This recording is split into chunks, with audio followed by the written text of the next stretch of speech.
Hello YouTube and welcome to lesson 3 of the Adobe XD tutorial series. Today we're going to look at the menus inside of Adobe XD. So over here in Adobe XD you can see that there's minimal toolkit right here, and we discussed that in the previous lesson. And over here on the left side is the menus panel. So if you're using a Mac version of the software, it'll be located at the top. I'm using Adobe XD 2018 version for this tutorial series.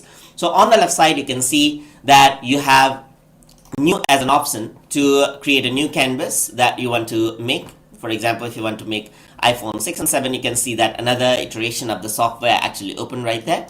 So I'm just going to close this. And over here, you can also do open so that you can open the project that you wish to edit that you already previously opened. Over here is the recent projects list. So you can just click it and open the recent projects.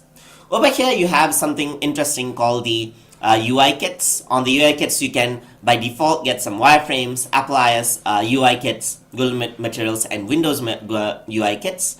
We'll discuss that in further lesson.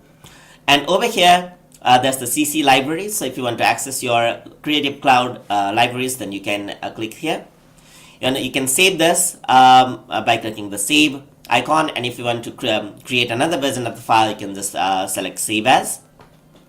Export. And if you choose export, you can export in various options, and import to import various graphical elements, and share to share your project to others through emails or through online media, and help to access the help and what's new feature and other software helps that you might want to access are all available over here. So the menus you can see are pretty minimal and are quite easy to use. So you can see that Adobe XD does not seem like it offers much, but it's a very powerful tool, and we're going to see that in further lesson.